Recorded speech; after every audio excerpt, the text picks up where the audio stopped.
Hello and welcome to Ice Chakra. We will going to move today's quiz. We will cover static, current affairs and previous year related quiz which are covered in the science and technology topic. So let's start first quiz. First question, with reference to the administration of Palas and Pratiharas, the term Uparik refers to. उपारिक क्या refer करता है? पाला और प्रतिहारास के जो administration में, तो ये थे हेड्स ऑफ भुक्ति और प्रोविंस। आप वीडियो को पॉज करना और यहाँ पर आप कमेंट बॉक्स में इसके आंसर देखना, ठीक है, आंसर देना, उसके बाद जज करना कि आपके कितने आंसर जो है करेक्ट हुए, ठीक है। तो हेड ऑफ भुक्ति और प्रोविंस ये मैं रिवीजन पॉइंट ऑफ व्यू से आज करवा रहा हूँ, ठीक है। बट जो न्यू क्वेश्चंस है काफ़ी ज़्यादा न्यू क्वेश्चंस है और काफ़ी ज़्यादा रिपीटेड क्वेश्चंस भी हैं, ठीक है। तो यहाँ ज़्यादा मैं एक्सप्लेन नहीं करने वाला आज, ओके। तो जो न्यू क्वेश्चंस होंगे उन्हें एक्सप्लेन करूँगा, ठीक है। हेड ऑफ भुक्ति और प्रोविंस, देखो चीफ रेवेन्यू ऑफिसर वो ट्रेजरी ऑफिसर होते थे, उन्हें क्या बोलते थे वो कमेंट बॉक्स में दीजिए, मैंने इसे पढ़ा चुका हूँ, ठीक है। जो एंशिएंट लेक्चर का मैंने यहाँ पर पूरे जो है कवर कर रखा है, ठीक है। जो 6 लेक्चर हैं और प्ले लिस्ट में दिए हुए आप उन्हें देख सकते हैं और डिटेल में आप अगर इन लेक्चर्स को कवर कर लेते हैं तो आपको कहीं जाने की ज़रूरत नहीं, कहीं पढ़ने की ज़रूरत नहीं है एंशिएंट हिस्ट्री को, ओके। और जो सी ऑप्शन है हेड जुडिशियल सिस्टम, तो महादंड नायक, तो यहाँ पर जो गुप्ता पीरियड में कहते थे ना, तो दंड नायक होते थे। मिलिट्री चीफ कौन होते थे कमेंट बॉक्स में दीजिए, ठीक है। तो यहाँ जो आंसर होगा हेड ऑफ भुक्ति और प्रोविंस। देखो जो प्रोविंस में रहते थे उन्हें भुक्ति बोलते थे और प्रोविंस के जो हेड होते थे उन्हें उपारिक बोलते थे, ठीक है। और जो डिस्ट्रिक्ट को क्या बोला जाता था? विषय, ठीक है। और विषयपति यहाँ के जैसे डिस्ट्रिक्ट मजिस्ट्रेट होते हैं, ठीक है, आज के वैसे वहाँ पर डिस्ट्रिक्ट के जो डिस्ट्रिक्ट मजिस्ट्रेट मीन्स कि वहाँ के जो डिस्ट्रिक्ट ऑफिसर होते थे कौन होते थे विषयपति, ठीक है। क्वेश्चन नंबर सेकेंड है consider the following statements regarding Pala school of art. तो फर्स्ट स्टेटमेंट क्या है? The Pala school of art first flourished in the Magadha region of south Bihar, तो करेक्ट है।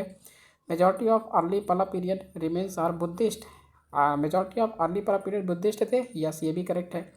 It is a naturalistic style which resembles the ideal form of contemporary bronze and stone sculpture.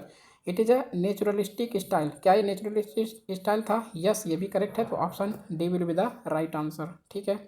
Third question है उत्तर Merur inscription, ये मैंने पढ़ा चुका है, ये repeated question है। तो बताइए कौन से एडमिनिस्ट्रेशन कौन से जो उत्तर मेरूर इंस्क्रिप्शन है किसके एडमिनिस्ट्रेशन में? यहाँ पर लोकल गवर्नमेंट के लिए लगाया हुआ था, यहाँ पर मेंशन है कि लोकल गवर्नमेंट था चोलास, ठीक है, चोला, इसके बारे में पढ़ा चुका हूँ, ठीक है। क्वेश्चन नंबर 4 है Chola administration exempted which of the following from taxation. तो यहाँ कौन सा टैक्स यहाँ एग्जेम्पशन कर रखा, छूट दे रखी थी?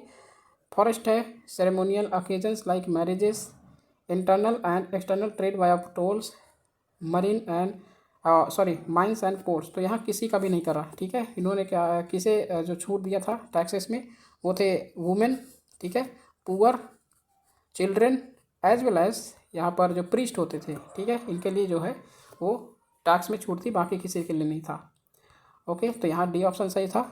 क्वेश्चन नंबर 5 है which of the following were the military conquest carried by Raj first, ठीक है, राजा नहीं बोलेंगे, राज फर्स्ट, ओके। तो फर्स्ट स्टेटमेंट है कैप्चर्ड रायचूर दोआब, इन्होंने रायचूर दोआब को कैप्चर कर लिया चालुक्यास को हरा कर, ठीक है। तो ये स्टेटमेंट करेक्ट हो जाएगा। Conquest of Gangavadi and Nolambavadi in Mysore region, तो इन्होंने इसे जो है कैप्चर कर लिया था, जो मैसूर रीजन का पार्ट था, ठीक है, पांड्यास को हरा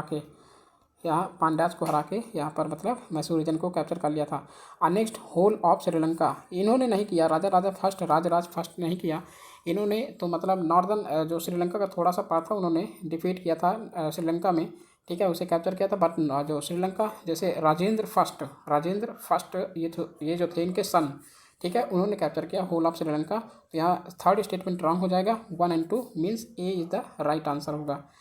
क्वेश्चन नंबर 6 है consider the following statements. First statement है the term federation is nowhere use in the constitution, federation का यूज नहीं हुआ, तो ये करेक्ट हो जाएगा, ठीक है। यहाँ पर क्या है India that is Bharat shall be union of state. यहाँ पर फेडरेशन का कोई कॉन्सेप्ट नहीं दिया है कॉन्स्टिट्यूशन में। क्वेश्चन नंबर स्टेटमेंट सेकेंड है, Indian constitution has been described as quasi federal. Quasi federal describe करता है, तो यस ये करेक्ट है। Indian constitution contains federal features which include single constitution. Federal features है, लेकिन ये क्या इंक्लूड करता है? सिंगल कॉन्स्टिट्यूशन नहीं, यूनिटरी कॉन्स्टिट्यूशन है, यूनिटरी कॉन्स्टिट्यूशन है। ठीक है, मैं पॉलिटिकल जो क्वेश्चन लेक्चर है वो लाऊंगा, तब उन्हें यहाँ पर डिटेल में इसे पढ़ाऊंगा। ठीक है, तो यहाँ जो हमारा राइट स्टेटमेंट कौन हो जाएगा? यहाँ पर बी। ठीक है, फर्स्ट एंड सेकंड, थर्ड जो है रॉन्ग आंसर है। ठीक है, रॉन्ग स्टेटमेंट है। क्वेश्चन नंबर 7 है, consider the following statements. First statement है, the Canadian model of federalism is different from the American model. तो ये करेक्ट है, क्योंकि यहाँ पर जो है जो कनाडा का मॉडल है फेडरेशन का, यहाँ पर सेसीड का नहीं है कि union state is indestructible. Destructible कहाँ पर हो सकता है? अमेरिकन मॉडल में है। ठीक है, कि ये जो है एक जो एग्रीमेंट से यहाँ पर जो यूनियन बना था, ठीक है, अमेरिका। बट जो है हमारा इंडियन मॉडल कौन सा किससे लिया गया है? कनाडियन मॉडल से, जो कि है जो यहाँ पर यूनियन ऑफ स्टेट है। ठीक है, एग्रीमेंट से नहीं हुए। The Indian federation resembles the Canadian federation only in its formation. Only in its formation है नहीं, यहाँ पर प्रेफरेंस भी है, फॉर्मेशन भी है, और एक चीज़ और कीवर्ड है वहाँ पर जो एग्रीमेंट नहीं है कनाडियन फेडरेशन में। फॉर्मेशन है, प्रेफरेंस भी है स्टेट को। ठीक है, एक यूनिटरी भी है। ठीक है, यूनिटरी भी है, ये भी है। ठीक है, तो ये रॉन्ग हो जाएगा statement second. The Indian federation is not the result of an agreement of among the states. तो ये है अमेरिकन का। ठीक है, तो यहाँ पर जो यहाँ पर पूछा है इनकरेक्ट स्टेटमेंट, तो यहाँ सेकेंड वाला इनकरेक्ट हो जाएगा, तो option A will be the right answer. Question number 8 है, how many of the following features of the Indian constitution violate the principle of federalism. Federalism को कौन सा वायलेट करता है इंडियन कॉन्स्टिट्यूशन के फीचर्स में? ठीक है, तो इंडिपेंडेंट जुडिशरी क्या वायलेट करता है? इंडिपेंडेंट जुडिशरी है या फिर इंटीग्रेटेड जुडिशरी है? ठीक है, तो flexibility of the constitution, emergency provisions, all India services. तो यूनिटरी कौन सा है? यूनिटरी इसमें से है जो फ्लेक्सिबिलिटी ऑफ द कॉन्स्टिट्यूशन।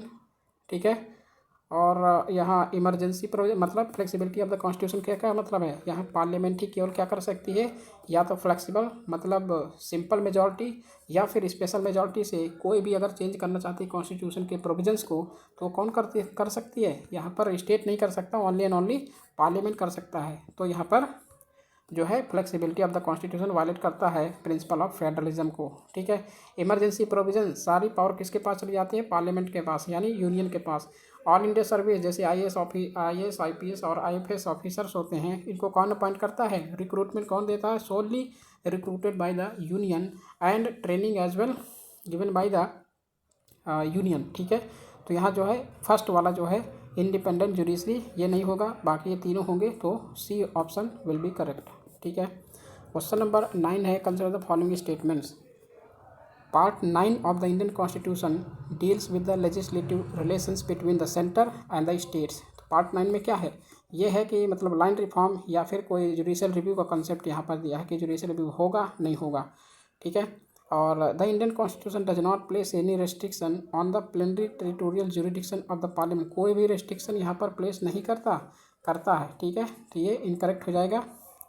ये कह रहा है कि Indian constitution does not place any restriction on the plenary territorial jurisdiction of the parliament. तो यहाँ पर करता है। ठीक है, यहाँ पर कह रहा है एनी रेस्ट्रिक्शन, कोई भी रेस्ट्रिक्शन नहीं करता पार्लियामेंट पे, तो ये करता है। ठीक है, पार्लियामेंट हमेशा उसकी जुरिडिक्शन सभी चीज़ों में नहीं होगी।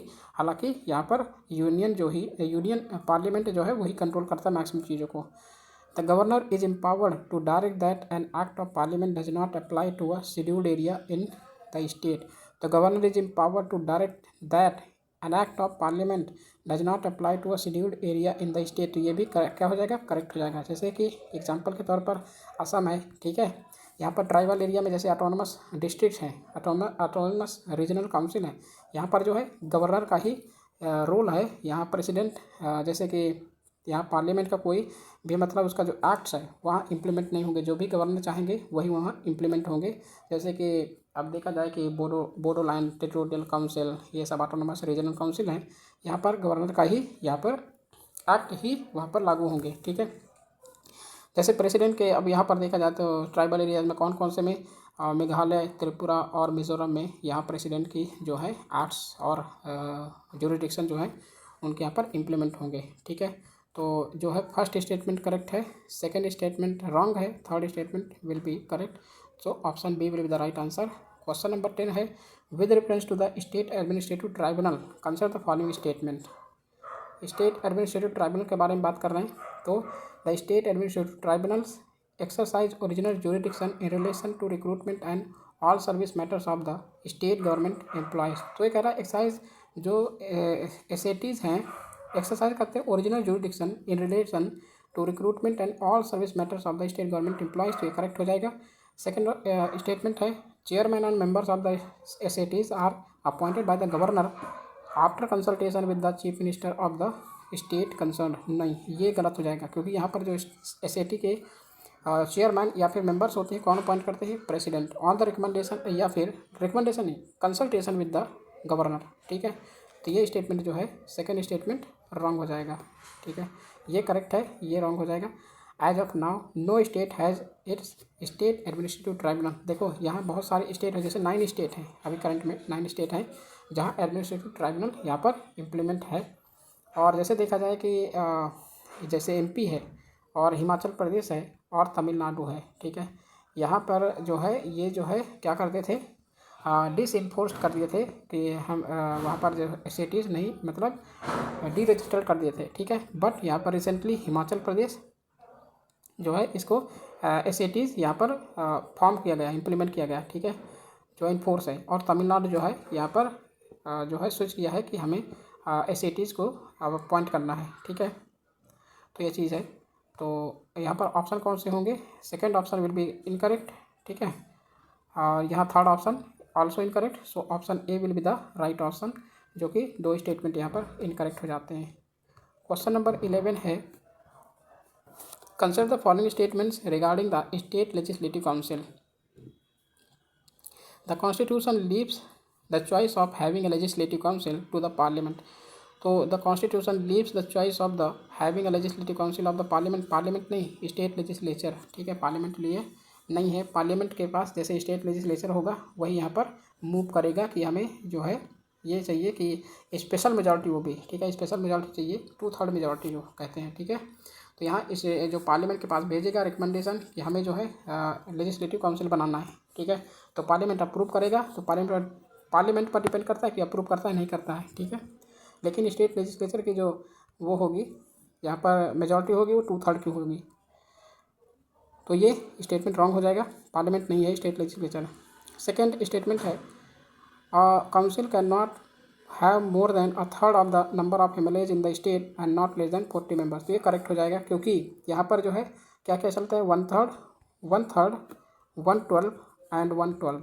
ठीक है, यहाँ पर जो एमएलए होंगे और यहाँ पर जो है वहाँ पर जो म्यूनिसिपैलिटीज़ या फिर जो लोकल बॉडीज़ हैं उनके मेंबर्स, और यहाँ पर टीचर और जो ग्रेजुएट होते हैं 1/12, 1/12। ठीक है, तो यहाँ पर कह रहा है 1/3 of the number of MLAs, तो ये करेक्ट हो जाएगा। और 40 मेंबर्स से ज़्यादा नहीं हो सकते लेजिस्लेटिव काउंसिल में, नॉट लेस दैन 40 मेंबर से कम नहीं हो सकते, नॉट ज़्यादा। ठीक है, तो ये स्टेटमेंट रॉन्ग हो जाएगा, ये भी स्टेटमेंट रॉन्ग हो जाएगा। ये सेकेंड स्टेटमेंट करेक्ट है। थर्ड स्टेटमेंट है, the states having legislative council are Andhra Pradesh, Bihar, Karnataka, Maharashtra, Telangana and Uttar Pradesh. ये करेक्ट हो जाएगा। तो यहाँ option 2 and 3 are correct, B option will be the right answer. ठीक है, क्वेश्चन नंबर 12 है, consider the following statements. Mulla Periyar dam is built at the confluence of the Mullayar and Periyar river. तो ये करेक्ट हो जाएगा, क्योंकि यह केरला में मुल्लायार और जो पेरियार रिवर है ये फ्लो करती हैं और इसके ऊपर बना है मुल्ला पेरियार डैम। ठीक है, स्टेटमेंट सेकेंड है, the Periyar national park is located around the dams reservoir. तो पेरियार नेशनल पार्क भी यहीं पर लोकेटेड है। तो option C will be the right answer. यहाँ पर समझाने की कोई ज़्यादा चीज़ें हैं नहीं। ठीक है, क्वेश्चन नंबर 13 है, consider the following statements about the national health authority. First है, national health agency is attached office of the ministry of health and family welfare. ठीक है, करेक्ट है। स्टेटमेंट सेकंड है, national health agency has been set up by the government of India to implement Pradhan Mantri Jan Arogya Yojana through state level health agencies. यहाँ पर national health authority है, agency नहीं, ठीक है। तो ये जो है इसे मतलब इन्फोर्स, जैसे नेशनल हेल्थ अथॉरिटी पहले एजेंसी था, ठीक है। तो इसे 2018 में इसे बनाया, जैसे 2017 में यहाँ पर इन्फोर्स किया गया प्रधानमंत्री जो नेशनल ये है प्रधानमंत्री जन आरोग्य योजना, ठीक है। तो इसे जो है 2018 में इन्फोर्स किया गया, नेशनल हेल्थ एजेंसी से रिप्लेस करके नेशनल हेल्थ अथॉरिटी में कन्वर्ट कर दिया गया था, ठीक है। ये चीज़ है। तो यहाँ ये स्टेटमेंट करेक्ट हो जाएगा, ये भी स्टेटमेंट करेक्ट हो जाएगा। Union national health authority is govern by the government board chair by the union minister of health and family welfare, ये भी करेक्ट हो जाएगा, ठीक है। लेकिन जो हेड करेगा, ये चेयर करते हैं ये मिनिस्टर, और हेड करेगा कौन, सेक्रेटरी लेवल, जो सेक्रेटरी लेवल के ऑफिसर होंगे, ठीक है। तो ये C option will be correct हो जाएगा। क्वेश्चन नंबर 14 है, consider the following statements about golden. Golden क्या है कि जैसे मान लीजिए आपने पढ़ा होगा फुलरेंस, ठीक है, ऐसे गोल्डेन भी होता है, ये 2 डायमेंशनली होता है, ठीक है। और 1 एटम जो होता है वो थिक होता है, जैसे फुलरीन में आप देखे होंगे कि जैसे बेंजीन टाइप का होता है ना, ऐसे ऐसे, तो उसका जो एक साइड होता है क्या होता है यहाँ पर, ये 3 डायमेंशनल होता है, ठीक है। जो गोल्डन है वो 2 डायमेंशनल होता है, ये 3 डायमेंशनल होता है। और यहाँ पर जो है 1 एटम थिक शीट का होता है, ठीक है। लेकिन यहाँ का गोल्ड जो है 1 साइड थिक शीट यहाँ भी होता है, 2 डायमेंशनल अलोट्रॉप होते हैं गोल्ड के। तो ये दोनों करेक्ट हो जाएंगे, option C will be the right answer, ठीक है। नेक्स्ट क्वेश्चन है, which of the following statements about peptides is true. Peptides क्या होते हैं, पेप्टाइड्स आर कंपोज्ड ऑफ 2 और more amino acids linked by peptide bonds, यही करेक्ट हो जाएगा। Peptides are exclusively found in animal cell, exclusively क्या animal cell में ही पाए जाते हैं, नहीं, ये जो है प्लांट और जो है माइक्रो ऑर्गेनिजम्स में भी पाए जाते हैं, ठीक है, याद रखिएगा इन्हें, प्लांट और एनिमल ऑर्गेनिज्म में भी पाए जाते हैं। देखो, peptides are synthesised in the mitochondria, नहीं, माइटोकॉन्ड्रिया नहीं, यहाँ पर राइबोसोम होता है ना, सेल के अंदर राइबोसोम होता है, ठीक है, उनमें ये सिंथेसाइज किया जाता है, ना कि माइटोकॉन्ड्रिया में। पेप्टाइड्स वगैरह पढ़े होंगे ना साइंस एंड टेक्नोलॉजी, चलो मैं पढ़ा दूंगा, ठीक है, स्टैटिक पार्ट जब पढ़ाऊँगा, ठीक है। Peptides are composed of nucleic acid, हमने अभी पढ़ा कि एमिनो एसिड्स, ये यहाँ पर लिखा है एमिनो एसिड से बने होते हैं, ठीक है, नॉट न्यूक्लिक एसिड से। तो हमारा राइट आंसर क्या हो जाएगा, ए। क्वेश्चन नंबर 16 है, in which of the following states is Bhadra tiger reserve. Bhadra tiger reserve कहाँ पर है, तो वो कर्नाटका में है, ठीक है। तेलंगाना, तमिलनाडु, एक एक जो बायोस्फीयर रिजर्व या फिर टाइगर रिजर्व हैं, please put in the comment box अगर आपको याद है तो, ठीक है। तेलंगाना में कौन सा है, तमिलनाडु में कौन सा है, और केरला में कौन सा है, ठीक है। क्वेश्चन नंबर 17 है, लेपुलेख, लिम्पियाधुरा एंड काला पानी, ये भी मैं पढ़ा चुका हूँ। तो ये कहाँ, कौन से conflict between India and Nepal में है, ठीक है, लेपुलेख, लिम्पियाधुरा और काला पानी। क्वेश्चन नंबर 18 है, arrange the following territories in the direction of west to east, मतलब वेस्ट टू ईस्ट जाना है। तो लेपुलेख, लिम्पियाधुरा, काला पानी, यहाँ पर बॉर्डर किसके किसके बीच है, border between India and Nepal के बीच है। तो सबसे पहले क्या होगा, देखो, लिम्पियाधुरा वो ऊपर साइड है, ठीक है, और लेपुलेख जो है वो इस साइड है, और यहाँ पर जो है काला पानी ये यहाँ पर है, ठीक है। तो सबसे पहले क्या हो गया, लेपुलेख, फिर काला पानी, देन लिम्पियाधुरा। तो 1 2 1 3 2, सॉरी, यहाँ पर वेस्ट टू ईस्ट है ना, ठीक है, वेस्ट ईस्ट में क्या है, ये है बी ऑप्शन, तो यहाँ 1 लास्ट में है, ठीक है। क्वेश्चन नंबर 19 है, consider the following pairs elephant reserves and their states. Sonitpur elephant reserve क्या वेस्ट बंगाल में है, सोनितपुर नहीं, सोनितपुर इन असम में है। रायल एलिफेंट रिजर्व कर्नाटका में है, नहीं, रायलसीमा पढ़े होंगे ना, ये रायलसीमा जो हिल है वो कहाँ पर है, आंध्र प्रदेश में, नॉट छत्तीसगढ़। सिंगफान एलिफेंट रिजर्व कहाँ है, नागालैंड, ये करेक्ट है। तो यहाँ पर ऑप्शन ए हो जाएगा, क्योंकि नागालैंड ये है, मैंने आपको एक्सप्लेन कर दिया कहाँ कहाँ है, ठीक है। क्वेश्चन नंबर 20 है, the Bhadra river originates from. Bhadra river, अभी टाइगर रिजर्व भी पढ़े थे, तो भद्रा रिवर कहाँ है, ओरिजिनेट होती है वेस्टर्न घाट्स में, ठीक है। और भद्रा रिवर जो है ये ट्रिब्यूटरी किसकी है, ट्रिब्यूटरी है ये जो हमारी ये है ना कृष्णा रिवर, ठीक है, कृष्णा रिवर, तुंगभद्रा रिवर, ये जो है कृष्णा रिवर की ट्रिब्यूटरी है। क्वेश्चन नंबर 21 है, the term shadow fleet, shadow fleet के बारे में बोल रहा है He has gained attention in the global maritime industry. Consider the following statements regarding shadow fleet. तो shadow fleets obscure the oversea ownership and origin of the cargo by bypass international sanctions. International sanction से ये bypass करती है, तो shadow fleet यही होती है कि वो इंटरनेशनल सैंक्शन से बाईपास करती है और इसका ओरिजिनेट और जो ओनरशिप होता है वो ऑब्सक्योर करता है शैडो फ्लीट। मतलब क्या होता है कि यहाँ जो कंट्री का फ्लैग, देखो एक कंट्री का फ्लैग होता है तो ये कंट्री के फ्लैग को यूज करता है, बट वो रियल जो एक्चुअल कंट्री का फ्लैग होता है उसे यूज नहीं करता। ठीक है, तो ये स्टेटमेंट करेक्ट हो जाएगा। Shadow fleets are primarily operated under the national flags of countries with stringent maritime laws. ये है नहीं, ये गलत हो जाएगा, क्योंकि स्ट्रिंजेंट मैरीटाइम लॉज के अंडर भी ये वर्क नहीं करेगा। ये जो है ये सैंक्शन से बचता है। ठीक है, शैडो फ्लीट। थर्ड है these fleets frequently change flags names and ownership of to mask their activities. तो यहाँ ये करेक्ट हो जाएगा। ठीक है, तो फर्स्ट और थर्ड करेक्ट हो जाएंगे, सेकेंड विल बी रॉन्ग। ठीक है, option B will be the right answer. Question 22 है, consider the following statements about bioluminescence. Bioluminescence कहाँ होता है? जैसे आपने देखा होगा एक जुगनू भी होता है, वहाँ पे उसको क्या होता है, बायोलुमिनेसेंस उसमें देखने को मिलता है। लेकिन हम यहाँ बात कर रहे हैं बायोलुमिनेसेंस मैक्सिमम कहाँ होता है, मरीन एरियाज़ में। ठीक है, मरीन एरियाज़ में होते हैं। पढ़ते हैं क्या है।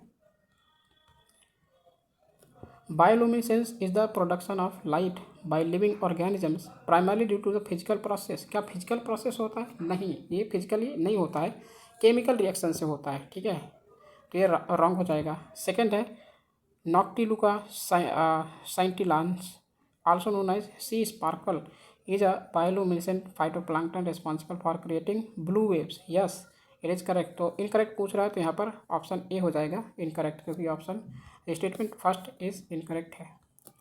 क्वेश्चन नंबर 23 है, consider the following statements regarding green hydrogen. Green hydrogen is produced through electrolysis using renewable energy sources. Yes, correct है, क्योंकि इसका प्रोसेस याद रखिएगा कि जो है प्रोसेस क्या है इसका, इलेक्ट्रोलाइसिस से बनाया जाता है। ठीक है, जो रिन्यूएबल एनर्जी सोर्सेस हैं उनसे बनाया जाता है। जैसे हाइड्रो पावर प्रोजेक्ट है, हाइड्रो पावर जो इलेक्ट्रिसिटी जहाँ बनती है ना, तो वहाँ पर ग्रीन हाइड्रोजन बनाया जाता है। विंड से बनाया जाता है, सोलर एनर्जी से बनाया जाता है। ठीक है, क्वेश्चन जो स्टेटमेंट सेकंड है, the process of producing green hydrogen emits greenhouse gases. क्या एमिट करती है ग्रीन हाउस गैसेस को? नहीं, एमिट नहीं करती है प्रोसेस ऑफ प्रोड्यूसिंग। ठीक है, तो ये स्टेटमेंट जो है रॉन्ग हो जाएगा। थर्ड स्टेटमेंट है with wind solar hydro power are commonly use to generate green hydrogen. Yes, ये से करेक्ट हो जाएगा। तो विंड सोलर हाइड्रो पावर से ये बनाई जाती है ग्रीन हाइड्रोजन। ठीक है, तो यहाँ 1 and 3 C option will be correct. Question number 24 है, consider the following statements about the European space agency's moonlight program. Moonlight program के बारे में पूछ रहा है कि यूरोपियन स्पेस एजेंसी जो लॉन्च करेगा, ठीक है, और ये लॉन्च करेगा 2026 में। ठीक है, स्टेटमेंट फर्स्ट है the moonlight program aims to create a constellation of the lunar satellites for navigation and communication purposes on lunar surface. तो this is correct. Moonlight program focus करता है on the moon's equatorial region में focus करता है? नहीं, ये focus करेगा कहाँ, साउथ पोल में। ठीक है, जहाँ अपना चंद्रयान 3 गया था। ठीक है, ये साउथ पोल में जो है सेंड किया जाएगा, भेजा जाएगा। Not equatorial region due to the presence of large water ice deposit. Large water ice deposit कहाँ पर है? साउथ पोल में, इक्वेटोरियल रीजन में नहीं है, क्योंकि यहाँ पर जो है मून में कोई एटमॉस्फेयर नहीं है। ठीक है, तो साउथ पोल में जो है लार्ज वाटर आइस डिपोजिट्स के एविडेंस मिले हैं, तो ये भी जो है मूनलाइट प्रोग्राम इस यूरोपियन स्पेस एजेंसी जो है भेजेगा। तो यहाँ second statement wrong, first correct, तो A option will be correct हो जाएगा। क्वेश्चन नंबर 25 है, which of the following statements is incorrect पूछ रखा है। ठीक है, regarding the Indian register of shipping. तो इंडियन रजिस्टर ऑफ शिपिंग के बारे में पढ़ रहे हैं। तो the Indian register of shipping was established based on the recommendations of the Mudaliar committee. देखो करेक्ट है, मुदलियार कमेटी के अंडर में ये रिकमेंडेशन में ये बनाई गई थी, इस्टेब्लिश किया गया था। Indian Register of Shipping is responsible for setting standards of the construction, maintenance and operation of ships. Correct? The Indian Register of Shipping is a classification society that operates exclusively within India. नहीं, exclusively India में ही नहीं है, internationally भी है। ठीक है, जो Indian register of shipping है ये इंटरनेशनली यहाँ पर ऑपरेट करता है अलॉन्ग विद इंडिया। ठीक है, इंडिया अलॉन्ग विद इंटरनेशनल। तो ये यहाँ पर C option will be incorrect हो जाएगा। इनकरेक्ट हमारा पूछ रखा तो ये जो है इनकरेक्ट हो जाएगा, यही हमारा ऑप्शन हो जाएगा। लास्ट ऑप्शन है the IRS promote safety environment protection and risk management in maritime operation, ये भी करेक्ट हो जाएगा। ठीक है, तो हमारा रॉन्ग आंसर क्या होगा? सी। क्वेश्चन नंबर 26 है consider the following statements regarding strategic importance of the Z Morh tunnel. क्या इंपॉर्टेंस है जेड मॉर्थ टनल की? कहाँ बनाया गया है? ये लद्दाख में बनाया गया है। ठीक है, और किसका है? इतना हाई एल्टीट्यूड के, जैसे कि मोर देन 8500 फीट, इतना ज़्यादा, मतलब यहाँ पर इतनी ज़्यादा हाइट पर बनाया गया है जेड मॉर्थ टनल को। ठीक है, जैसे सियाचिन ग्लेशियर वगैरह है तो वहाँ पर बनाया गया है। स्टेटमेंट पढ़ते हैं। It provides year round connectivity between Srinagar and Ladakh which is crucial for military access to the border region, correct है। सेकेंड ऑप्शन है the tunnel is situated at an altitude of over 8500 feet, मैंने बताया। ठीक है, Z Morh tunnel project was completed in 2024 and is fully operational. नहीं, fully operational नहीं है, यहाँ पर कंप्लीट हो चुका है 2024 में, लेकिन यहाँ पर जो इलेक्शन हुआ था ना, उसके वजह से यहाँ पर बाईपास कर दिया गया और इसे मतलब एक्सटेंड कर दिया गया कि जो है फुली ऑपरेशनल कब होगा? 2025 या फिर 2026 में होगा। ठीक है, तो स्टेटमेंट रॉन्ग हो जाएगा। 1 और 2 मीन्स कौन सा हो जाएगा? D will be the right answer. ठीक है, तो ये याद रखिएगा। क्वेश्चन नंबर 27 है consider the following statements regarding fuel cells. A fuel cell converts the chemical energy stored in hydrogen into electrical energy। क्या ऐसा है? तो फ्यूल सेल कन्वर्ट करता है chemical energy stored in hydrogen into electrical energy, correct है। Fuel cell consist of 3 key components, कौन कौन से? एनोड, कैथोड, इलेक्ट्रोड, जो इलेक्ट्रोलाइट भी कहते हैं, तो ये भी करेक्ट है। स्टेटमेंट थर्ड है the by products of the reaction in a hydrogen fuel cell include carbon dioxide and water vapour. ठीक है, तो यहाँ जो है कार्बन डाइऑक्साइड नहीं होगा, ये रॉन्ग है। ठीक है, ओनली एंड ओनली क्या होता है? हाइड्रोजन। कहाँ से ब्रेक होता है? H2O से, जो हमारा वाटर वेपर होता है। ठीक है, तो ये रॉन्ग हो जाएगा। यहाँ पर जो करेक्ट आंसर होंगे ऑप्शन बी। क्वेश्चन नंबर 28 है consider the following statements regarding the formation of cyclones. Cyclone के formation. The cyclones develop over warm ocean waters with a surface temperature of at least 26.5 degree Celsius. ठीक है, cyclone के बारे में बहुत question मैंने discuss किया है, तो यहाँ पर डेफिनेशन और इसके फीचर्स क्या क्या है वो मैंने पहले बता दिया, यहाँ बताने वाला नहीं हूँ, केवल और केवल स्टेटमेंट सही करेंगे। ओके, स्टेटमेंट सेकेंड है the rapid upward movement of cold air. यहाँ कोल्ड एयर है क्या? कोल्ड एयर होती है? नहीं, वार्म एयर। ठीक है, वार्म एयर राइज होती है, ना कि कोल्ड वार। ठीक है, इनकरेक्ट हो जाएगा। थर्ड क्या है? Cyclones are characterised by low atmospheric pressure at their centre, तो ये करेक्ट हो जाएगा। 1 और 3 option D will be the right answer, क्योंकि यहाँ जो है जब आई कहाँ बनती है? वेरी लो प्रेशर में। ठीक है, very high temperature and very low pressure, और जहाँ वेरी लो प्रेशर होता है वहाँ की जो विंड होती है वो क्या होती है? राइज होती है, एयर जो है राइज होती है। ठीक है, याद रखिएगा। और जो यहाँ पर जैसे कंपेयर किया जाए कि साइक्लोन कहाँ होता है? मैक्सिमम इक्वेटोरियल रीजन में। ठीक है, क्वेश्चन नंबर 29 है consider the following statements regarding the flag of convenience. A flag of convenience allows ships to operate under the flag of a country different from the owner's home country। इसका क्या मतलब है कि जो flag of convenience है वो allow करता है शिप्स को ऑपरेट करने के लिए कि flag of a country different from the honours home country, मतलब होम कंट्री से डिफरेंट वो करता है, मतलब सस्ता भी कर लेता है। ठीक है, यहाँ पर जो ऑपरेट करता है, जैसे यहाँ पर इंडिया है, इंडिया में यहाँ पर जो ऑपरेट होती है फ्लैग ऑफ कन्वीनियंस जो शिप्स के लिए होती है, तो ये जो है दूसरे कंट्री में जाके यहाँ पर इजी तरीके से सस्ते में करवा सकता है। ठीक है, flag of convenience are typically use to save costs and avoid stricter regulations on crew welfare and ship maintenance, ये भी करेक्ट है। ठीक है, first is correct, second correct. Third क्या है? Countries like Panama and Liberia are known for offering flags of convenience, ये भी correct है। ठीक है, तो C option will be correct, क्योंकि सारे जो हैं यहाँ पर क्या होते हैं? जो फ्लैग्स ऑफ कन्वीनियंस हैं वो जो है इसे इजी वे प्रोवाइड करते हैं। क्वेश्चन नंबर 30 है consider the following statements about the naming of cyclone.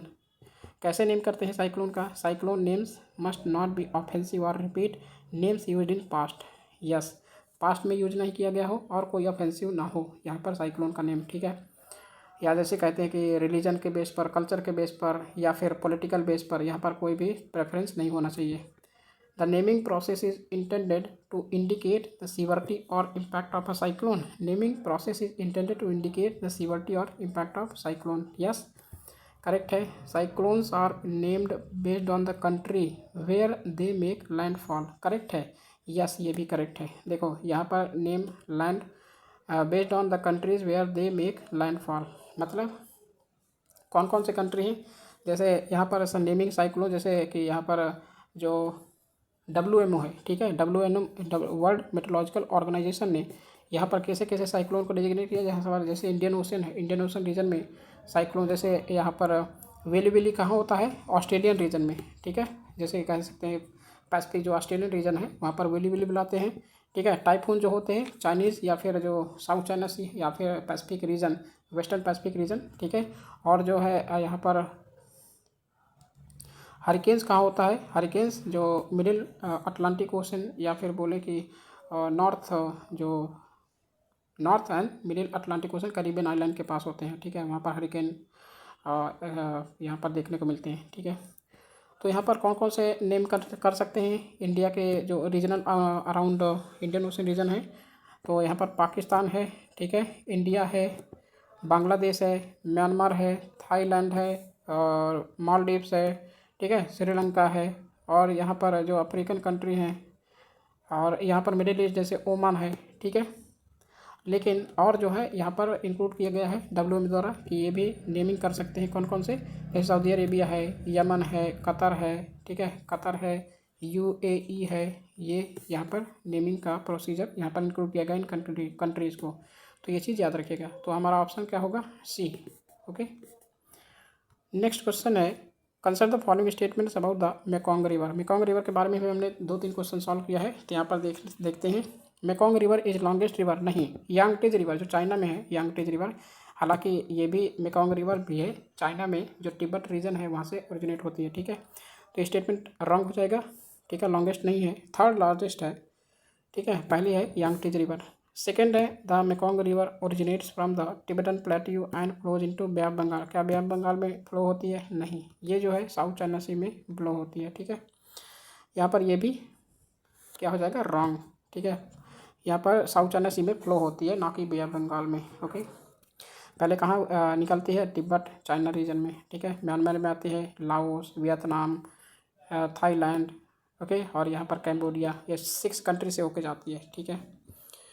The entire length of the Mekong river is navigable year round for large vessel. ये भी क्या करेक्ट है, ईयर राउंड नेविगेबल सिस्टम होता है, नहीं, क्योंकि यहाँ पर जो है, यहाँ पर इसकी ज्योग्राफी, जैसे म्यांमार में काफ़ी ज़्यादा अनडुलेटिंग ज्योग्राफी है, तो वहाँ पेरेनियल रिवर नहीं है, ठीक है। यहाँ पर जो है सीजनल रिवर इसे माना जाता है, ठीक है। सीजनल नेविगेशन जो यहाँ पर वेसल्स हैं वो यहाँ मूव करते हैं, ठीक है। तो ये भी रॉन्ग, ये भी रॉन्ग, ये भी रॉन्ग। तो option D will be the right answer. Question number 32 है consider the following statements about the citizenship act 1955 and section 6A of the act. Section 6A जो रिलेटेड है, किससे रिलेटेड है, असम अकॉर्ड, ठीक है, ये याद रखिएगा। असम अकॉर्ड जो 1985 में एग्रीमेंट हुआ था गवर्नमेंट ऑफ इंडिया और जो वहाँ गवर्नमेंट ऑफ असम और जो बोडोलैंड या फिर आसू बोले, ठीक है, आसू यहाँ पर यह एक ग्रुप है वहाँ का, ठीक है, लोकल ग्रुप, उसके बीच एग्रीमेंट हुआ था साइन, ठीक है। इससे रिलेटेड कि सिटीजनशिप, जैसे बांग्लादेश है, यहाँ पर लिबरेशन वार हुआ था, उसके बाद जो है यहाँ पर इम्प्लीमेंट किया गया था 6A। ओके, सिटीजनशिप एक्ट 1955 बार करता है इलीगल इमिग्रेंट्स को from obtaining citizenship in India, correct है। स्टेटमेंट 2 है section 6A was inserted to address the specific demographic challenges in Assam post 1971 due to illegal migration। Yes, ये भी post करता है, ठीक है। स्टेटमेंट थर्ड है citizenship in India is governed under part 2 of the Indian constitution and matters of citizenship fall under the union list. तो citizenship कौन से लिस्ट में शामिल होता है, केवल और केवल कौन बना सकता है, यूनियन। तो यहाँ ये भी करेक्ट हो जाएगा, option C will be the right answer, ठीक है। क्वेश्चन नंबर 33 है consider the following statements regarding the criteria for appointment of chief justice of India. The chief justice of India can be appointed based on the rotation policy. नहीं, rotation policy नहीं होती है, ठीक है। यहाँ पर appoint करते हैं president, not based on the rotation policy from the different regional supreme court benches, नहीं। स्टेटमेंट सेकेंड है, merit and integrity are considered alongside seniority in CGI appointment. Merit and यहाँ पर इंटीग्रिटी होती है, ठीक है, ये यहाँ पर कंसिडर की जाती है, तो ये करेक्ट हो जाएगा, स्टेटमेंट करेक्ट है।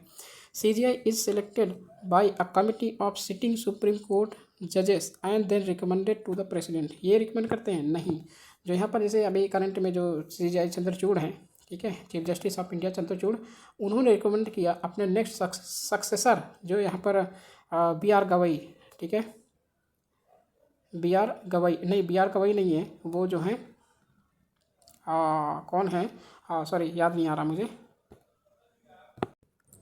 संजीव खन्ना, ठीक है, संजीव खन्ना अभी next successor chief justice of India बनेंगे, ठीक है। तो यहाँ पर ये जो है ये यहाँ पर रिकमेंड करते हैं, ना कि सिटिंग जज जो सुप्रीम कोर्ट जजेस होते हैं, ये भी रॉन्ग हो जाएगा। तो ये सेकेंड ऑप्शन करेक्ट हो जाएगा, option A will be the right answer, जो है हमारा सेकेंड स्टेटमेंट राइट है, बाकी फर्स्ट और third statement will be wrong. Question number 34 है, which of the following is not अ की ऑब्जेक्टिव्स ऑफ द मिशन मौसम। कौन सा ऑब्जेक्टिव नहीं है? Expanding India's weather observation network है, ये भी ऑब्जेक्टिव है। Enhancing artificial intelligence in agricultural practices, क्या एग्रीकल्चर प्रैक्टिस, देखो यहाँ पर डबल रिपीट हो गया ना, यहाँ पर enhancing artificial intelligence in agricultural practices, नहीं, ये भी ये रॉन्ग है, ठीक है। यहाँ पर एग्रीकल्चर प्रैक्टिस के लिए एक्सक्लूसिवली जो है ऑब्जेक्टिव नहीं माना गया है। Improving weather forecasting models through machine learning integration, ये भी यहाँ पर फीचर्स है, ठीक है। क्वेश्चन नंबर 35 है, which of the following is not a limitation of India's current doppler weather radar coverage. Not a limitation, कौन सा लिमिटेशन नहीं है जो इंडिया के current doppler weather radar system coverage करता है? जो limited coverage of the western coast despite increasing cyclone activity in the Arabian sea, ये है। बी क्या है कि inability to provide forecast for key cities like Ahmedabad, Bengaluru and Jodhpur, ये भी है, ठीक है। जो सी है, lack of short term forecasting, short term forecasting की कमी है, capabilities for extreme rainfall events, क्या ये यहाँ पर ऐसे हैंडल किया जा सकता है? नहीं, ये जो है लिमिटेशन यहाँ पर सही नहीं है, क्योंकि मेनली किसके लिए है? डॉपलर वेदर रडार के लिए ही यहाँ पर ये टैकल करता है, ठीक है।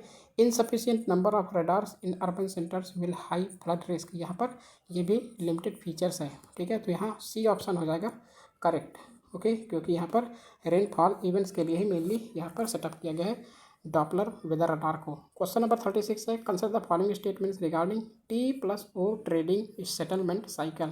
देखो पहले बता दूं कि T+O ट्रेडिंग सेटलमेंट साइकिल क्या होता है। जैसे कि स्टॉक मार्केट होता है, यहाँ पर जो selling and purchasing of government security या फिर कहें कि जो शेयर होते हैं उन्हें परचेज किया जाता है, और थ्रू आउट द डे यहाँ पर जैसे ट्रेडिंग मार्केट होती है थ्रू आउट द डे, और सेलिंग उसी दिन यहाँ पर सेल किया जाता है, उसी दिन यहाँ पर और परचेज किया जाता है, ठीक है। जो भी सेल टाइम पीरियड, जो भी सेल करेगा टाइम पर, उसके लिए यहाँ पर नेक्स्ट जो है उसके शेयर्स जो है अपने ऑटोमेटिक क्या हो जाएंगे, आ जाएंगे, ठीक है। तो ये चीज़ है, पढ़ते हैं। Under the T+O trade cycle the settlement of trades will happen on the same day after the closure of the T+0 market, ये है ना, सेम डे क्लोजर हो जाएगा, यस करेक्ट हो जाएगा। At present all the large cap stocks in NSE are available for trading in the T+O settlement cycle. All the large cap stock यहाँ पर जो है यहाँ पर अवेलेबल होते हैं? नहीं, सभी नहीं होते, कुछ होते हैं, ठीक है। थर्ड स्टेटमेंट है, all investors are eligible to participate in the T+O trade settlement cycle without any requirement. All investors are eligible, यहाँ पर ऑल इन्वेस्टर नहीं है, जो भी मतलब प्राइमरी मार्केट में होंगे तो वो यहाँ पर एलिजिबल होंगे, ठीक है, जो यहाँ पर ट्रेडिंग कर रहे होंगे। तो यहाँ पर ऑप्शन ए हो जाएगा करेक्ट, ठीक है।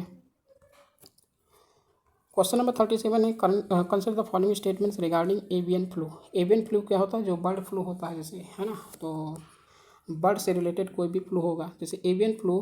फर्स्ट स्टेटमेंट है एवियन फ्लू, यहाँ पर जैसे बोल सकते हैं कि जो होता ना एवियन फ्लू, मतलब जैसे H1N1 या H5N1 होता है, यहाँ पर ट्रेंडिंग में H5N1, ठीक है, इससे काफ़ी ज़्यादा सीवियर प्रॉब्लम क्रिएट हो रही है। Avian flu refers to an avian flu refers to an infectious viral illness that mainly infects and spreads among poultry and some wild birds. तो ये करेक्ट हो जाएगा, ठीक है। जो पोल्ट्री और वाइल्ड बर्ड से यहाँ पर फैलता है, स्प्रेड होता है, ठीक है, करेक्ट हो जाएगा। सेकेंड ऑप्शन है avian flu does not spread among marine mammals. क्या मरीन मैमल नहीं फैल सकता?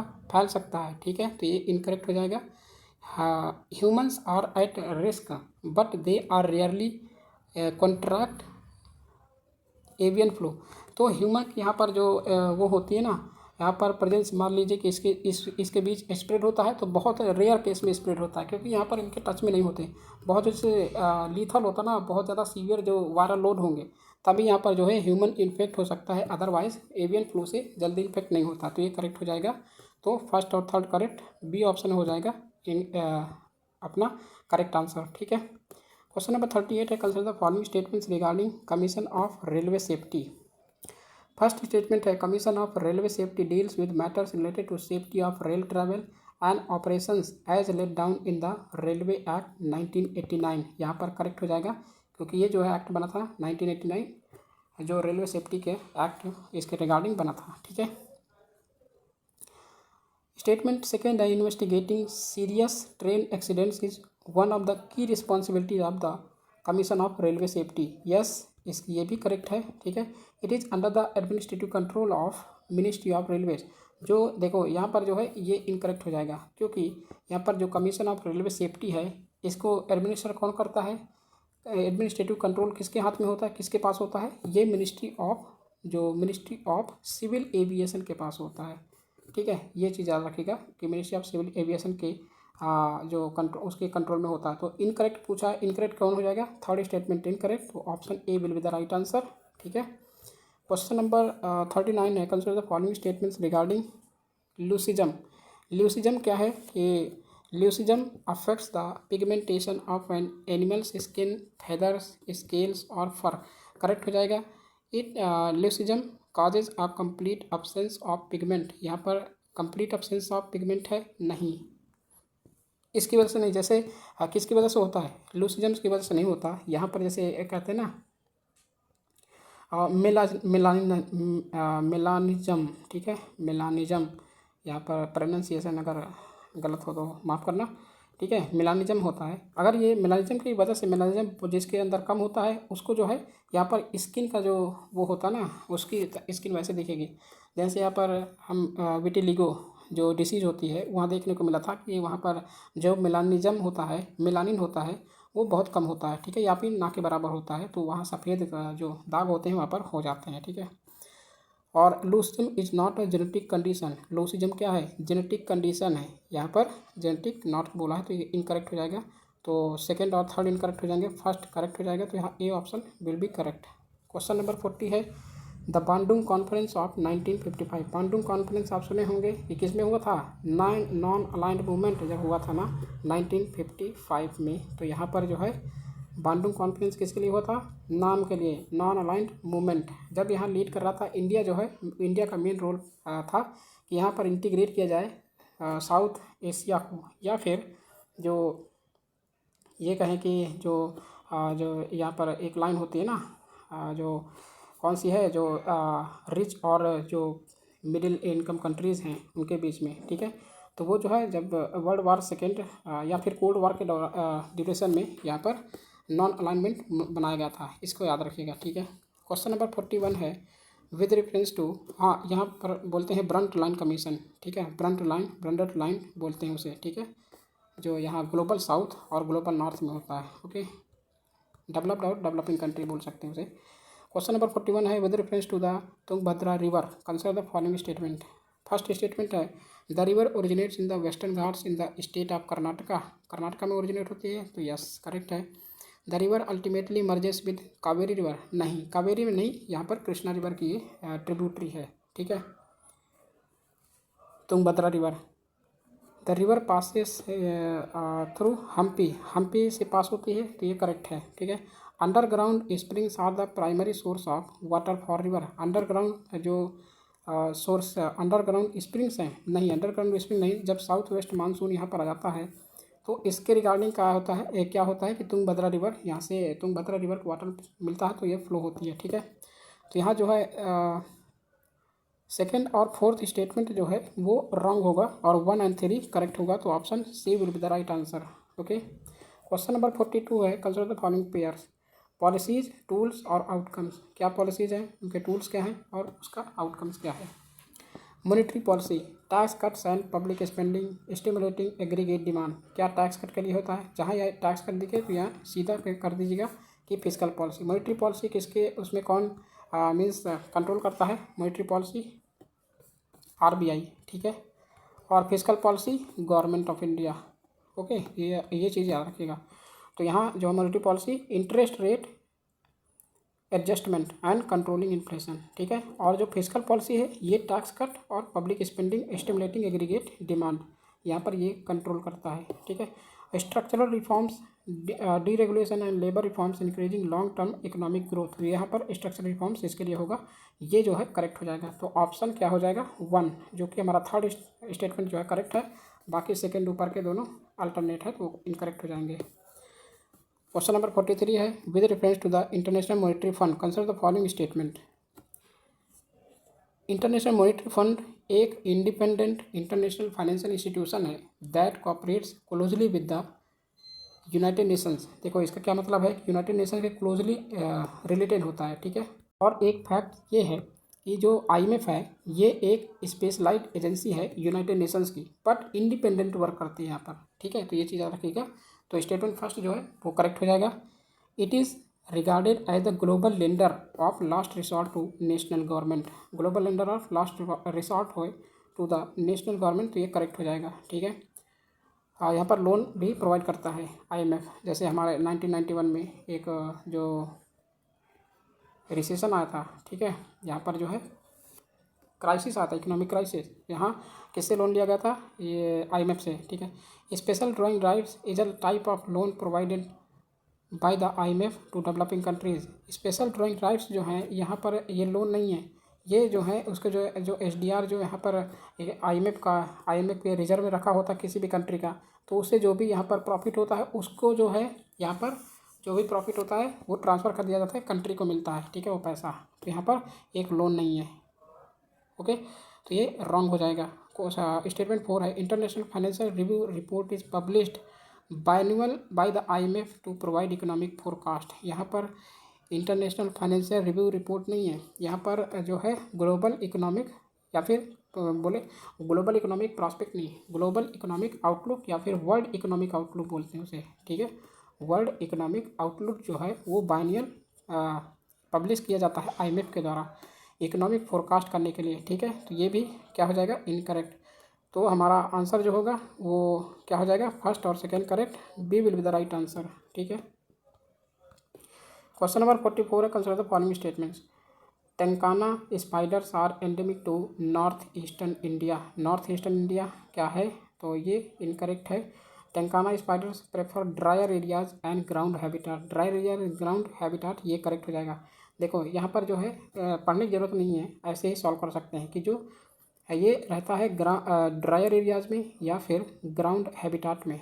तो यहाँ पर क्या है, नॉर्थ ईस्ट में फॉरेस्ट एक तो एरिया है, ठीक है, फॉरेस्ट एरियाज़ हैं, और यहाँ पर ड्रायर एरियाज़ नहीं है, यहाँ पर ह्यूमिड कंडीशन बहुत ज़्यादा है क्योंकि फॉरेस्ट होने की वजह से, और यहाँ पर प्रेसिपिटेशन भी बहुत ज़्यादा होता है, ठीक है। तो यहाँ पर फर्स्ट स्टेटमेंट रॉन्ग हो जाएगा, सेकेंड जो है करेक्ट हो जाएगा। और ये एंडेमिक कहाँ का है, ये है जो साउथ इंडिया में है, ईस्टर्न घाट में भी पाया जाता है, ये मेनली वेस्टर्न घाट में पाया जाता है, ठीक है। और स्टेट में कहाँ, जैसे तमिलनाडु, आंध्रा में भी पाया जाता है, तेलंगाना और केरला, कर्नाटका, ठीक है, साउथ इंडिया में पाया जाता है टेंकाना, ठीक है। तो ऑप्शन बी हो जाएगा यहाँ पर correct answer, okay. Question number 45 है, consider the following statements regarding nuclear powered ballistic missile submarine. First statement है, INS Arihant is India's first indigenous SSBN। तो इंडियाज़ फर्स्ट इंडिजिनस SSBN है, जो न्यूक्लियर पावर मिसाइल है, ठीक है, बैलिस्टिक मिसाइल है, yes correct हो जाएगा। India is the only Asian country with SSBN, यहाँ ओनली लिखा है तो नहीं, ये चाइना हमसे जो चाइना मिलिटरली थोड़ा पावरफुल है, ठीक है। तो यहाँ इंडिया के पहले चाइना ने भी यहाँ पर लॉन्च किया था इंडिया, ठीक है। थर्ड स्टेटमेंट तो सेकंड रॉन्ग हो जाएगा। थर्ड है, India has recently launched its fourth nuclear powered ballistic missile submarine known as S4, ये यहाँ पर करेक्ट हो जाएगा, ठीक है। तो ऑप्शन कौन सा करेक्ट हो जाएगा? अच्छा सॉरी, रुको, ये जो है फर्स्ट वाला ऑप्शन करेक्ट हो जाएगा और थर्ड यहाँ पर करेक्ट हो जाएगा, ठीक है। Second option, second statement wrong, तो 1 and 3 C will be the right answer. Question number 46 है, consider the following statements. Article 23 of the Indian constitution addresses the prohibition of religious instruction in education institution. नहीं, ये article 28 में दिया है, ठीक है, religious institution से रिलेटेड, यहाँ पर एजुकेशन से रिलेटेड, ठीक है, cultural and educational rights. Article 23 में जो मेंशन है वो क्या है कि यहाँ पर फोर्स्ड लेबर, जो फोर्स्ड लेबर है, या फिर कहें कि traffic in human beings and forced labour, वो मेंशन है आर्टिकल 23 में। Private schools run by religious institutions can provide religious education in India, ये करेक्ट हो जाएगा, ठीक है, प्रोवाइड कर सकते हैं रिलीजियस जो एजुकेशन है, ठीक है। तो B will be the right answer, A जो है हमारा इनकरेक्ट हो जाएगा। क्वेश्चन नंबर 48 है, when the commission of air quality management directs state in the national capital region, ये कह रहा है कि जब कमीशन जो है, commission for air quality management direct करती है स्टेट्स को नेशनल कैपिटल रीजन में, एनसीआर रीजन में, ठीक है, दिल्ली के जो अराउंड जो सिटीज़ हैं, to take specific actions under stage 2 of the graded response action plan, it triggers a set of specific measures, which one of the following will be a consequence, क्या consequence होगा इसके direct करने के लिए? तो all industrial activities within the NCR are immediately halted हो सकती हैं, नहीं, ये गलत हो जाएगा। Implementation of odd even vehicle rationing scheme across the entire NCR region, odd even vehicle rationing होंगी, नहीं।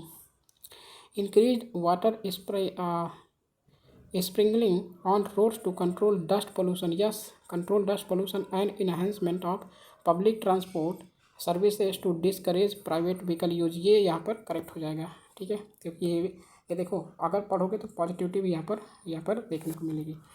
नेक्स्ट है mandatory implementation of work from home policies for all private and government offices in the NCR, ये भी नहीं है, ठीक है। Question number 48 है, consider the following statements. Ashfaq Ullah Khan was one of the founders of the Hindustan Republican association, यहाँ पर correct हो जाएंगे, ठीक है। जो अशफाक उल्लाह खान थे यहाँ पर इसके मेंबर थे, फाउंडर थे, ठीक है। ये बताओ कि हिंदुस्तान रिपब्लिकन एसोसिएशन यहाँ पर पहले मेंबर कौन थे और यहाँ इसको लीड कौन कर रहा था, ठीक है, कमेंट बॉक्स में दीजिए अगर याद हो आपको। क्वेश्चन जो सेकेंड स्टेटमेंट है, काकोरी ट्रेन एक्शन, देखो रॉबरी नहीं लिखा जाता, ठीक है, अब रॉबरी नहीं लिखना है, ठीक है, यहाँ पर एक्शन या फिर कॉन्स्पिरेसी ऐसे लिख सकते हैं।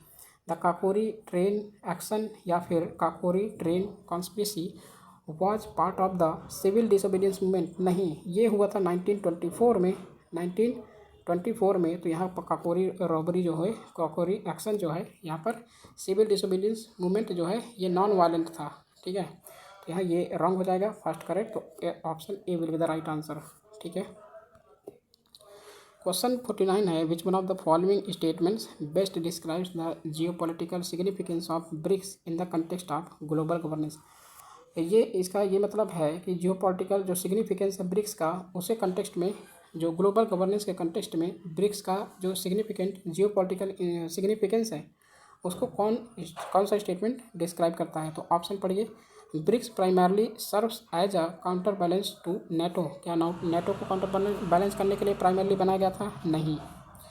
BRICS focuses exclusively on economic cooperation without any political implication, क्या विदाउट एनी पॉलिटिकल इम्प्लीकेशन के? ये भी नहीं होगा। BRICS represents a coalition of emerging economies aimed at reforming global governance structures dominated by western power, yes, ये correct हो जाएगा कि जो ग्लोबल गवर्नेंस, देखो यहाँ पर ग्लोबल गवर्नेंस लिखा ना, तो ग्लोबल गवर्नेंस जो है यहाँ पर स्ट्रक्चर किया गया है, डोमिनेट जो कर रहे हैं वेस्टर्न पावर्स, तो उसको यहाँ पर जो ब्रिक्स बनाया गया है ये रिप्रेजेंट करता है कि जो इमर्जिंग इकोनॉमीज का कोalition है उनका एम यही है कि जो ग्लोबल गवर्नेंस है जो डोमिनेट कर रहे हैं वेस्टर्न पावर, इसे भी यहाँ पर ट्रांसफॉर्म किया जाए, ठीक है। BRICS is a military alliance तो है ही नहीं है, ठीक है। और ब्रिक्स क्या है? जो इमर्जिंग इकोनॉमी, जैसे BRICS Brazil, Russia, India, China और यहाँ पर साउथ अफ्रीका, ये मेंबर्स हैं ब्रिक्स के, ठीक है। ब्रिक्स का अभी समिट भी हो रहा है रशिया में, ठीक है। Question number 50, consider the following statements. First statement है, India aims to become a global hub for green hydrogen through initiatives like the national green hydrogen mission. तो इंडिया का एम एक ग्लोबल हब बनने का है ग्रीन हाइड्रोजन के field में through initiatives like the national green, कौन सा इनिशिएटिव है? National green hydrogen mission. Yes, correct है। Green hydrogen combustion does not produce any pollutants. देखो यहाँ पर जो है ये ग्रीन हाइड्रोजन जब कंबसन होता है तो CO2 प्रोड्यूस नहीं करता है, ठीक है, लेकिन नाइट्रोजन ऑक्साइड तो NOx यहाँ पर प्रोड्यूस कर सकता है, ठीक है, कर सकता नहीं, करता है। तो ये इनकरेक्ट हो जाएगा। तो first statement correct, option A will be the right answer. Okay, question number 51 है with reference to the functions and powers of the National Human Rights Commission. देखो आपको यहीं पर कीवर्ड्स पकड़ना है, केवल क्वेश्चन में क्या पकड़ना है? कीवर्ड्स। कीवर्ड्स अगर पकड़ लेते हैं, ठीक है, तो यहाँ पर आपके जो 50% काम है वो यहीं पर हो जाएगा। केवल आपको स्टेटमेंट जज करना पड़ेगा, ठीक है। तो नेशनल ह्यूमन राइट्स कमीशन के बारे में दिया है, the National Human Rights Commission has the power to intervene in any proceeding involving any allegation of violation of human rights pending before the court. Yes, correct. The commission जो authority, commission के पास एक authority है, visit करता है, किसी भी jail में विजिट कर सकता है, या फिर कोई भी इंस्टीट्यूशन जो दूसरे इंस्टीट्यूशंस हैं वो कंट्रोल है स्टेट गवर्नमेंट्स के, जहाँ पर ये बिलीव किया जाता है ह्यूमन राइट्स अगर वहाँ पर वायलेट हो रहा है तो ये human right, national Human Rights commission वहाँ पर विजिट कर सकता है, ठीक है। ये भी करेक्ट है। NHRC can review the safeguards provided under the constitution, जो कॉन्स्टिट्यूशन में सेफगार्ड प्रोवाइड किए गए हैं, या फिर any law for the protection of human rights and recommend measures for their effective implementation. ये भी करेक्ट हो जाएगा, option C will be the right answer, ठीक है। क्वेश्चन नंबर 52 है with reference to the initiatives against plastic pollution. Plastic pollution के context में दिया है, स्वच्छ Bharat mission explicitly includes a directive for the reduction of plastic waste in urban and rural areas. Yes, correct है। यहाँ पर स्वच्छ भारत मिशन का यही मिशन है, ठीक है, कि प्लास्टिक वेस्ट को रिड्यूस किया जाए। Central pollution control board has issued guidelines categorising plastic waste management rules under the hazardous waste categories. Correct हो जाएगा। Plastic parks are being developed to encourage the recycling of plastic waste into useful products. देखो यहाँ पर जो है सारे जो है मीडियम लेवल के स्टेटमेंट थे, तो यहाँ पर पॉजिटिव भी सारे में दिखाई दे रहा था, इसलिए सारे स्टेटमेंट क्या हो जाएंगे? करेक्ट हो जाएंगे, ठीक है। क्वेश्चन नंबर 53 है with reference to the hazards associated with liquid nitrogen in food consumption consider the following statement. Liquid nitrogen in food consumption, ठीक है। Liquid nitrogen can cause frostbite like injuries to the mouth, throat, stomach if ingested before it fully evaporates. Yes, correct है। Inhalation of vapour from liquid nitrogen can lead to unconsciousness और even be fatal due to the displacement. ये भी देखिए average जो है statement कहीं भी कोई हाईलाइट नहीं पॉइंट है, ठीक है। The use of liquid nitrogen is band in all forms. देखो ये हाईलाइट कर रहा है ना, ऑल फॉर्म्स, तो यहाँ पर ऑल फॉर्म्स में बैन नहीं किया गया है कुकिंग के लिए, ठीक है, और फूड प्रिजर्वेशन के लिए यहाँ पर यूज किया जाता है। तो स्टेटमेंट रॉन्ग हो जाएगा, B option will be correct. 54 है which of the following officials involve in the electoral process is responsible for conducting elections at the polling station level. तो कौन करता है? यहाँ पर देखो स्टेटमेंट यहाँ से देखते हैं, इलेक्शन कमिश्नर जो हैं ये पॉलिसी बनाते हैं किसके लिए? इलेक्शन कमीशन जो इलेक्शंस होते हैं सेंट्रल लेवल पर एज वेल स्टेट लेवल पर, ठीक है। लोकल बॉडीज़ में कौन बनाता है? जो यहाँ पर स्टेट इलेक्शन कमिश्नर होते हैं, स्टेट इलेक्शन कमीशन होते हैं, ठीक है, वो बनाते हैं। तो ये हो नहीं सकता। यहाँ पर चीफ इलेक्टोरल ऑफिसर जो होते हैं, चीफ इलेक्टोरल ऑफिसर जब स्टेट में कोई इलेक्शन होते हैं तब वहाँ पर इनकी ड्यूटी लगती है, ठीक है, यहाँ पर टैकल करते हैं। रिटर्निंग ऑफिसर जहाँ पर कॉन्स्टिट्यूएंसी है इनकी रिस्पॉन्सिबिलिटी होती है कि इलेक्शंस को, जो पोलिंग स्टेशन है वहाँ पर जो है इलेक्शंस को कंडक्ट करवाएं।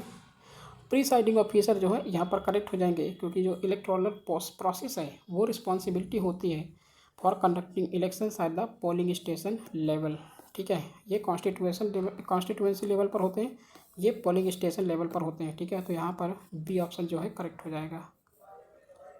क्वेश्चन नंबर 55 है consider the following statement impacts of marine heat waves. Impact बोल रहा है मरीन हीट वेव का क्या इम्पैक्ट होगा, ठीक है। जो फर्स्ट स्टेटमेंट है वो कह रहा है coral bleaching due to prolonged high temperature. Coral bleaching क्योंकि पॉलिप्स होते हैं, ठीक है, जूजांतले जो है छोड़ के क्या कर जाती है, चली जाती है, ठीक है। तो यहाँ पर कोरल ब्लीचिंग की कंडीशन जो वाइट कंडीशन में यहाँ पर वाइट कलर में चेंज हो जाती है। तो यहाँ ये स्टेटमेंट करेक्ट हो जाएगा।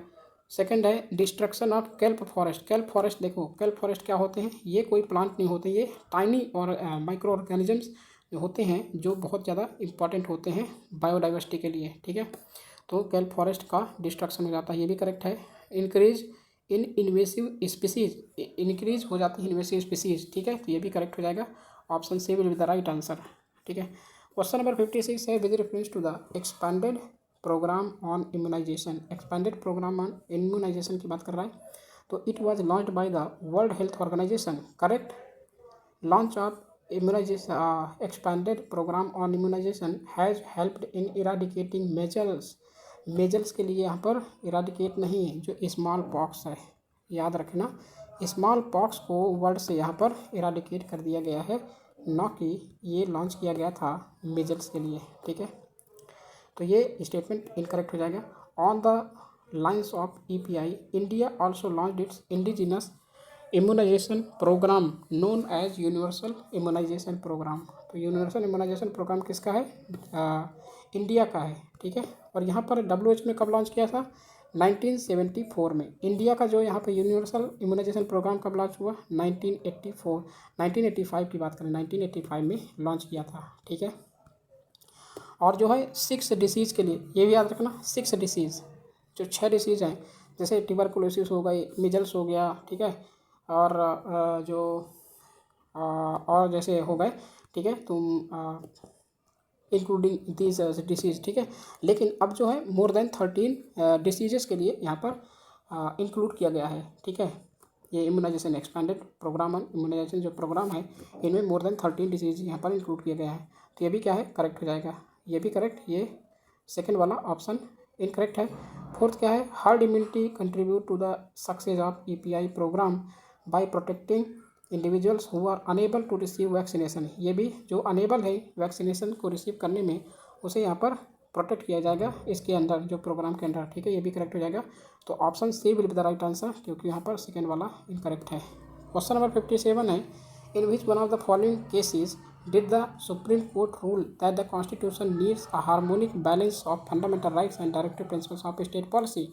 तो कौन कहा था, मिनरवा मिल्स केस में कहा गया था, ठीक है। मिनरवा मिल्स केस जो है 1980 में, यहाँ पर इस केस में सुप्रीम कोर्ट ने ये डिसीजन सुनाया था। क्वेश्चन नंबर 58 है the current legal status of cannabis cultivation. Cannabis cultivation जो है, ये यहाँ पर जैसे कि drugs and psychotropic substances act है 1985 में, ठीक है, 1985 में यहाँ पर बनाया गया था।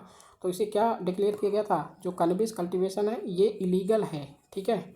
यहाँ पर इलीगल डिक्लेयर किया गया है, ना कोई परचेस कर सकता है और कोई रिक्रिएशन पर्पज़ के लिए यूज भी नहीं कर सकता, इंडिया में ये ऐसा प्रोविज़न है, ठीक है। क्वेश्चन नंबर 59 है consider the following statements regarding symbol loading unit. मैंने इसे बता दिया है, ठीक है, यहाँ पर रिवीजन हो रहा है। तो इसका सिंबल लोडिंग यूनिट जो है, ये कहना देखो पढ़ते हैं। First statement, symbol loading unit is only used to upload the symbols of candidates. Symbols of candidate नहीं, ओनली सिंबल ऑफ कैंडिडेट नहीं, नेम भी यहाँ पर इंक्लूड किया जाता है इसमें, ठीक है, नेम। तो ये स्टेटमेंट रॉन्ग हो जाएगा। सेकेंड है optical scanner is one of the components of EVM system where SLUs are used. यहाँ पर ये रॉन्ग हो जाएगा, क्योंकि ऑप्टिकल जो स्कैनर है, क्या स्कैनर EVM में लगता है, नहीं, ये यहाँ पर रॉन्ग हो जाएगा। As per a recent Supreme Court order SLUs symbol loading units must be sealed and stored in a container kept in a strong room with EVMs for at least 45 days after declaration of election results। ये यहाँ पर correct हो जाएगा, ठीक है। कौन कौन से ऑप्शन होंगे यहाँ पर, option third only right answer, option A will be the, नहीं, यहाँ पर स्टेटमेंट थर्ड केवल करेक्ट है, ठीक है। ये सेकेंड और फर्स्ट जो है रॉन्ग है, तो option A will be the right answer. Question number 60 है which one of the following is a key component of the AUKUS agreement. AUKUS जो ऑस्ट्रेलिया, ठीक है, UK और US का एग्रीमेंट है, किसके लिए हुआ था, कि न्यूक्लियर पावर सबमरीन UK और US जो है मिलके बनाएंगे और वो ऑस्ट्रेलिया को प्रोवाइड किया जाएगा, ठीक है। यहाँ पर प्रीवियस ईयर क्वेश्चन है, आप you have to solve on their own, ठीक है। और यहाँ पर कमेंट बॉक्स में इनके आंसर बताइएगा कि कौन सा करेक्ट है। RNA interference technology has gained popularity in the last few years why it is use in developing gene silencing therapies, ये यूज किया जाता है जीन साइलेंसिंग थेरेपीज को डेवलप करने में। It can be use in developing therapies for the treatment of cancer, cancer के treatment में use किया जाता है, डेवलप करने में होता है। और ये यूज किया जा सकता है कि डेवलप करने में हार्मोन रिप्लेसमेंट थेरेपीज़ को। It can be use to produce crop plants that are resistant to viral pathogens. तो यहाँ पर ये स्टेटमेंट है, ठीक है, यहाँ पर ऑप्शन है, बताइए स्टेटमेंट जो है करेक्ट ऑप्शन कौन सा होगा। ओके, सेकंड ऑप्शन सेकंड जो 62 है, 62nd क्वेश्चन है, in the context of wearable technology which of the following task जो are accomplished by the wearable devices. कौन सा है? Location identification of person, sleep monitoring of a person, assisting the hearing impaired person. तो कौन सा यहाँ पर task जो है अकम्प्लिश करता है वेरिएबल डिवाइस कर सकता है? तो यहाँ पर बताइए कौन सा ऑप्शन होगा 62 का। 63 का है, in the context of digital technology, digital technology के कंटेक्स्ट में जो इंटरटेनमेंट के लिए क्या किया जाता है, जो स्टेटमेंट है, इन ऑगमेंटेड रियलिटी या AR simulated environment is created and the physical world is completely shut down. Physical world completely shut down होता है? नहीं, यहाँ पर AR जो होता है ना, यहाँ पर वर्चुअल रियलिटी में होता है, शट डाउन होता है, ना कि AR में। देखिए मैं थोड़ा सा इंट्रोडक्शन भी दे रहा हूँ आपको, ठीक है। Virtual reality images generated from a computer are projected on to real life objects और सराउंडिंग, ठीक है। तो AR allows individuals to be present in the world and improves the experience using the camera of a smartphone or PC। अच्छा, यहाँ पर created and the physical world is completely shut down, यहाँ पर ये correct हो जाएगा, ठीक है, रॉन्ग नहीं है, करेक्ट है। Virtual reality closes the world and transports the individual providing complete immersion experience. ये यहाँ पर ऑप्शन दिए हुए, प्लीज़ कमेंट बॉक्स में क्या आंसर दीजिए, ठीक है। क्वेश्चन नंबर 64 है, with reference to communication technology what is or the difference or differences between LT long term evolution and voice over long term evolution। यहाँ पर पढ़ के प्लीज़ जवाब दीजिए, ठीक है। मैं यहाँ पर आपको ये इसलिए नहीं करवा रहा हूँ मैं, क्योंकि काफ़ी इजी हैं, ठीक है। तो यहाँ पर आपने कई बार इन क्वेश्चंस को लगाया होगा, इसलिए मैं यहाँ पर आपको नहीं बता रहा, ठीक है। इनका आंसर ये कमेंट बॉक्स में आप खुद दीजिए। In the context of which of the following are the terms pyrolysis and plasma gasification mention. क्या है यहाँ पर कमेंट बॉक्स में आंसर दीजिए, ठीक है। तो हमारा लेक्चर यहीं पर ख़त्म होता है। अगर आपको कोई क्वेरी हो, ठीक है, इनसे रिलेटेड अगर आपको कोई डाउट हो किसी भी क्वेश्चन में, तो आप पूछ सकते हैं बेझिझक, ठीक है। Without hesitation you can ask me any question और any doubts related to any topic which are given in the syllabus. Okay, so thank you for watching, have a great day.